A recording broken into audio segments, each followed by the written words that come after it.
Yan. Dito po tayo. May tagas po ang gulong ng jeep natin. Yung wheel cap. Pinalitan natin. Dahil ito na po. Talaga naman yung masama na wheel cap natin. Yan o. Po yung gilid. Talagang gaskis na gaskis na. Kaya pinalitan ko na yung 4 na wheel cap ng cylinder. Ito nakakapit dito. Tinanggal ko. Masama na. Kaya samahan nyo ako rito. Kaya ang kabuhayan, hindi pwede kasi babiyahe tayo. Ang jeep natin ay may tagas ang gulong. Ibig sabihin, merong lumalabas dito sa well cylinder. Ito po kasi yun eh. Nakapasok po sa piston yan. Sa ilalim. Pag ito yung masama na, yung goma na pinakita ko sa inyo, masama na to. Unti-unti po lumalabas na po yung fluid niyan dito. Lumalabas na ang fluid niyan hanggang dyan. Yan ang sanhi ng pagkakaroon ng disgrasya o nawawalan ka ng preno dahil pag pinabayaan mo yan, hindi mo alam yung fluid na tumatagas rito sa pamamagitan nitong wheel cap ay unti-unting nauubos. Kaya pag-apak mo, kung pinabayaan mo, hindi mo mamalayan, baka pag-apak mo wala ng preno, hindi nakakagat yung preno. Kaya yun ang umpisa ng nagiging sanhi na aksidente sa kalsada. Kaya hanggat maaari, pag may pumapatak na at basa-basa na yung gilid ng gulong, buksan mo na yung gulong at palitan mo na rin ng wheel cap dahil wala namang ibang pagdadaanan ng basayan kung hindi dito mismong galing sa wheel cylinder yan. Kaya ito gaya po nito, pinalitan ko. Yung kabila napalitan ko na. Ito, tingnan ko na rin ito, masama na rin ng wheel cap po. Kaya pinalitan ko na rin. Siyempre, ganito to. Ayan, pag hindi nabubuksan, kinakalawang. Ngayon, may kalawang na po. Yan. Kalawang na po yung cylinder. Kaysa ito naliha ko na. Ayan. Ito malinis na. Itong isa, madumi pa. Kaya lilihain ko ulit to para pag maglalaro-laro to sa butas sa yung preno. Ito yung umangat ng fluid. Yan. Lihain ko muna. Hilahin mo muna ng pinong yan. Ng liha. Hindi pwede magaspang, dapat pino. Yan rin yung natutunan ko rin dati kasi wala rin ako alam rito. Siyempre, tagal na rin ng biyahe. Dapat, kapag-aaralan mo na rin.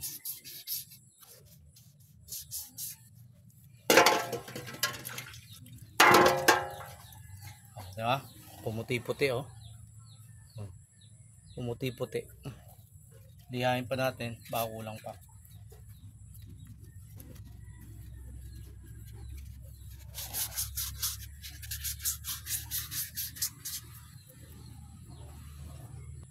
Pangaliha, punahan ito. Ito na yung niliha ko ngayon.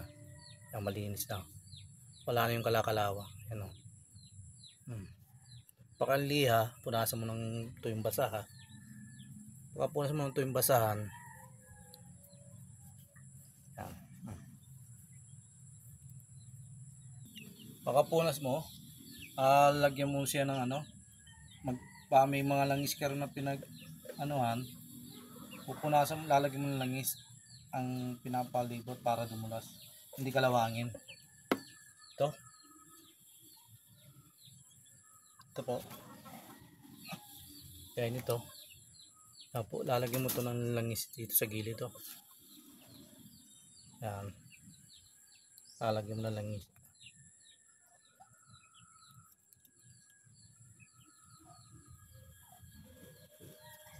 Para pagpasok mo rin sa pinaka-piston na asalpakan nito, madulas siya. Hindi kakalawangin dahil may langis eh. Ito, may langis na Kaya lalagyan na natin itong bago nating nabiling wheel cap dito. Ayan. Ayan, naisalpa ko na Ayan. Dati hindi ako marunong maggawa ng preno. Ngayon, sa tagal na rin po nabiyahe at nakita ko na rin po kung paano gumawa. At nasundan ko na rin. Kaya ito wala pa rin goma to. Lalagyan rin natin ng goma to. Pero nilagyan ko na unang langis to para hindi siya magkalawangin yung itong pinaka fuel cylinder na to. Yan. Nilangis na rin to. Ito yung goma. Kakapit natin. Ayan. Kapit na po. Yung pinakabutas yung paglalagyan nito. Ito po kasi ang forma niyan eh. May butas dito. Ayun na ililihain rin natin, lilinisan natin para matanggal-tanggal na rin yung mga parang kalakalawang nun. Hindi pwede ito lang dalawang lilinisan natin. Pati yung pinagsasalpakan nitong dalawa. Lilinisan natin. Tingnan nyo. Ito, may liya ako. Ayan. Bibilutin nyo lang pa bilog. Dahil bilog kasi ang pagsasalpakan yan. At ipapasok nyo rito sa butas. Ito. Ayan. Ano po? Papakita ko po sa inyo. Ayan po, lilihain po natin yan. Ayan o. Liyang pino po ang gagamitin nyo. Ayan. Para matanggal yung kalakalawang sa loob ng pinagsasalpakan ng ano. Kaya makikita mo kalawang madumi. Yung kalawang. Dahil mayroong mga dumi-dumi na to eh. Bukan mo ng konting tubig. Ayan. Pagkatapos mong liyain, putasan mo yung pinakaloob. Yan. Ang basahan tuyo ha. Saka mo lalagyan ng langis. Para hindi kalawangin.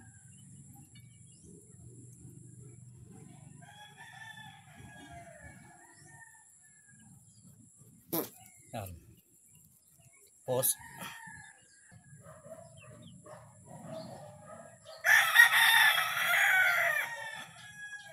Tapos pupunasan mo yung pinakaloob ng piston ng langis para hindi galawang.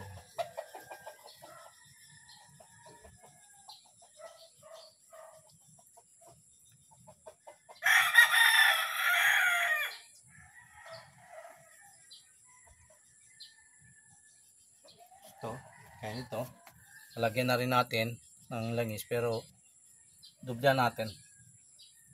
Ayan. Dublan natin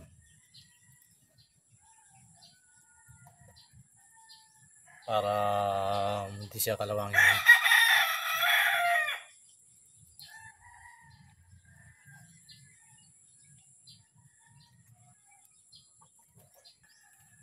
Itong may parang may lagari, itong dito ina-adjust yung preno.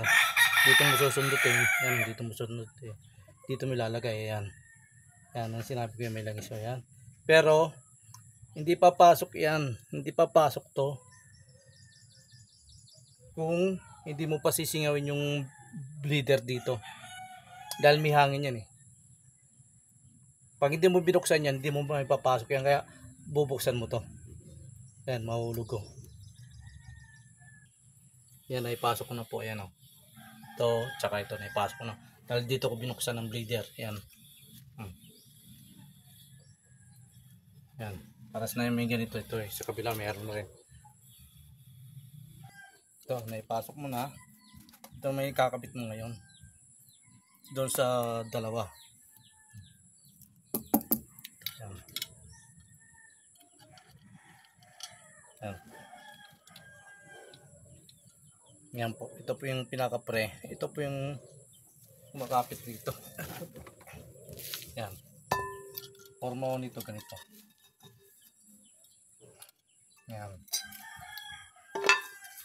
Yan. Ganyan po ang forma niya, no. Tapos yung kapilaan yan. Yan. Yung kanina pinakita ko sa inyong dalawa, yun ang tumutulak rito. Yan. Pag-apak mo ng preno, bibiyak to. Didiin to. Didiin, aapak rito. Yan, magbilaan ng ganyan. Kaya nagkakaroon ng preno ng jeep. Yan. Kaya sasalpak na natin to. Pero bago natin salpak, Lalagyan muna natin ng ano, ng spring. Yan.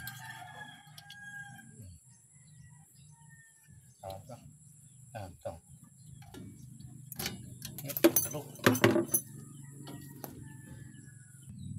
Ayan po. Ikabit na po natin ito. Ayan. Ayan, ganyan ang forma po niya. Ayan, ito. Kabilaan. Tapos ito po yung nilinisan ko ngayon ha. Ayan, tapos ito yung sinasalpakan nilang butas, parang butas. Pag inapakan mo yung preno, ito bibiyak to, tataas to. Tataas tong brake shoe. Itong dalawa, tataas yan. Gaganon yan. Aangat. Yun ang pumipigil sa pagtakbo ng jeep. Yan.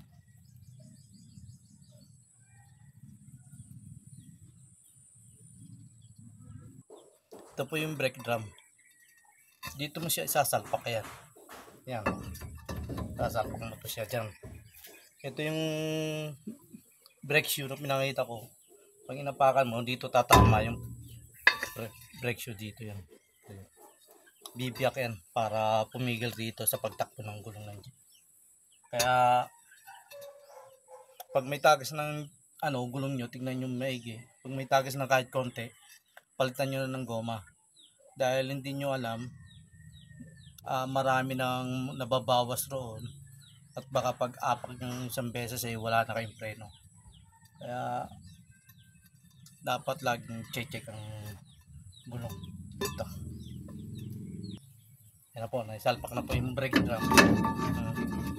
Ang gagawin na lang natin, adjust na ho ng preno, adjust na ho natin. Yan. I-adjust na ho natin. Yan.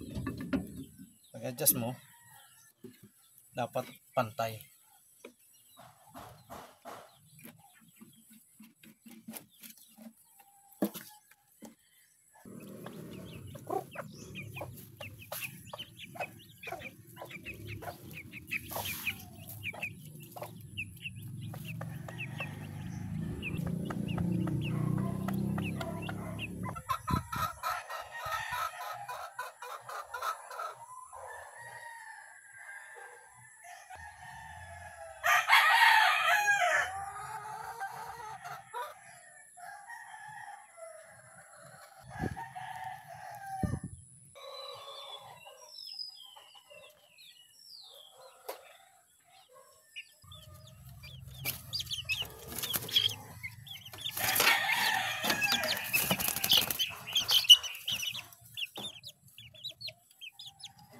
Wala ng pagod mga manok ko.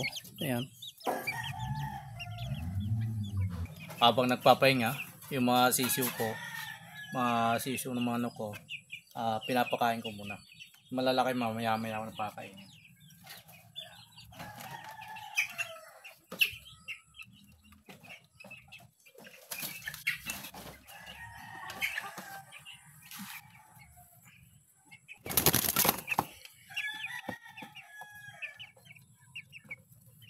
Gutom na, magutom na.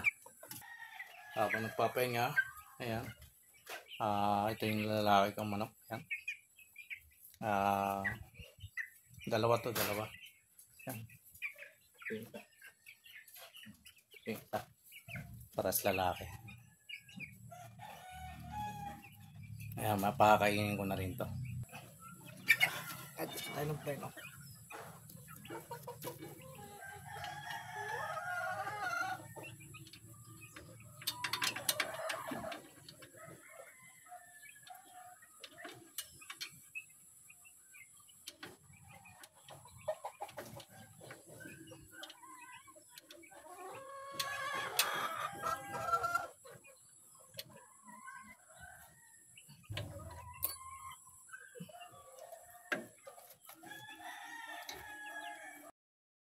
Yan. Naisalpa ko na po yung gulong. I-adjust ko na rin po yung preno ng aking jeep. Ang gagawin ko na lang hapon na rin. Kanina napakain ko ng mga sisiw. Ngayon malalaki naman. Nag-aantay na mag-alas 5 na. Samahan nyo ako. At tatawagin ko ng aking mga manok. Kaya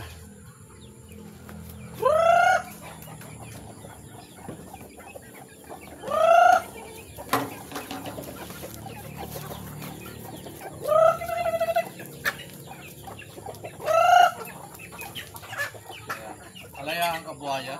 Ito yung mga manok ko. May kulay itimaw ng manok. Yan ay galing sa loob. Farm. Tapos yan. Ito. Yan. Mga manok ko ngayon palay ko.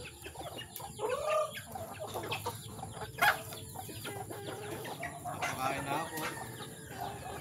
Napaka-ganda pag meron kang ganito.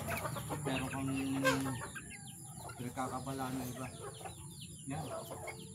Papakain ka. Makikita mo. Yung binibili mong pagkain dati, nandito nakikita mo. Dahil sila mismo ang bumibili kang pagkain, dito mo pinapakain sa kanila. Kaya malalaki na iba. Yan. Kaya matutuwa ka sa pag nagpapakain ka sa mga manok mo na alam mong nabubuhay sila. Ayan, no? Tapos may mga sisiyo pa ako, ipapakita pa ako ngayon.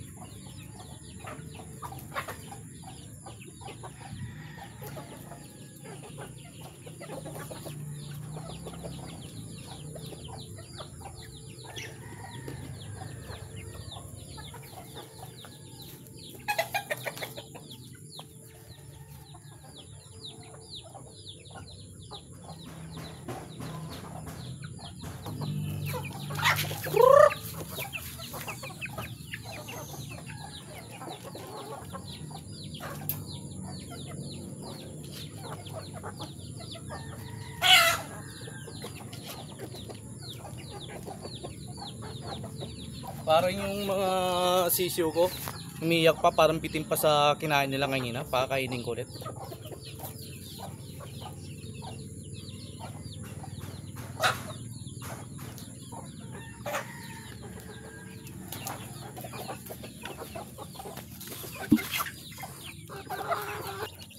Parang bitin pa sila sa kinain nila eh. Oh.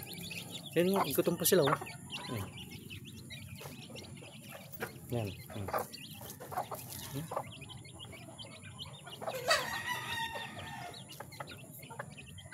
So, pinakain ko na kanina yan.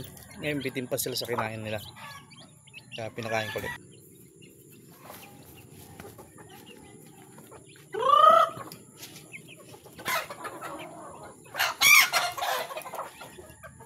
Talagang sa mga manok, mayroong mga siga. Yan.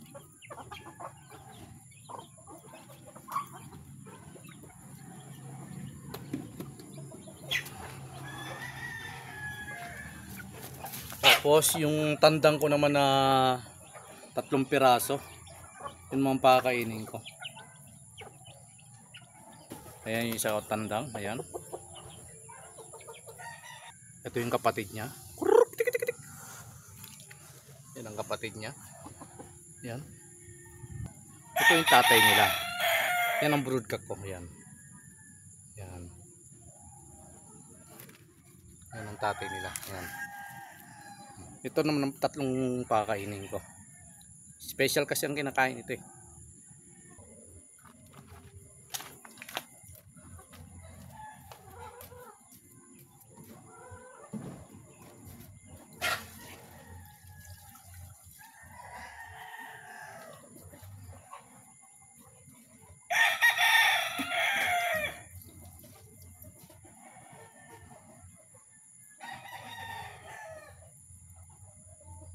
Babad kasi ako kung magpakain sa mga tandang ko. Babad. Binabad ko yung pagkain nila. Tapos sinaluan ko na lang ng pellets.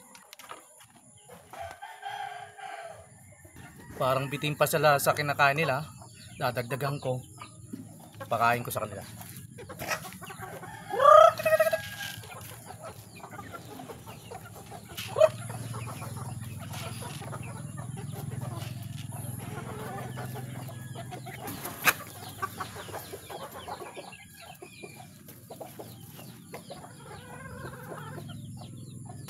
Yan. Yan pinapakain ko sa tandang. Yan. Kain sila. Kain naman yung isa ko. Yung kapatid nung may palong. Ayan. Napakain ko na. Susunod natin yung tatay.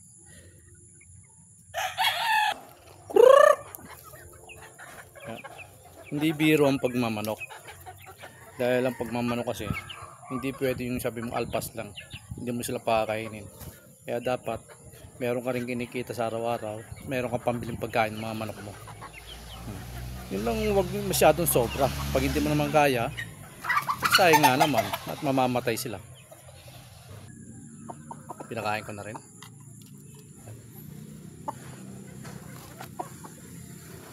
Kaya bantayan ko to dahil may mga lumalapit na mga inahin, mga anak niya dati, sumasalo. Yan. Yan. Sumasalo yung mga anak niya.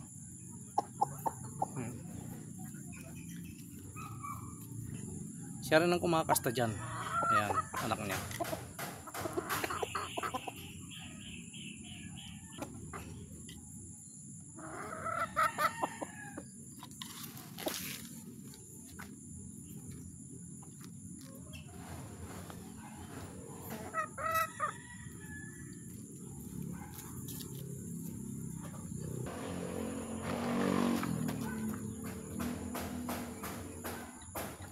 Layan, kabuhayan. Ito, pahinga na. At maya maya maliligo na ako. Naapakan ko lang.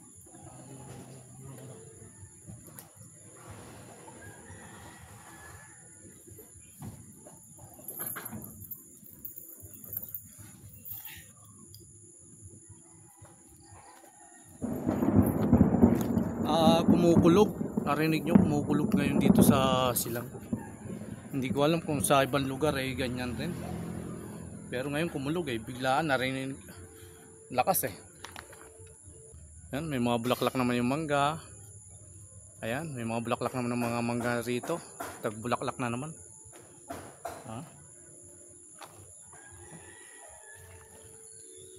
Paalam, Kalayang Kabuhayan.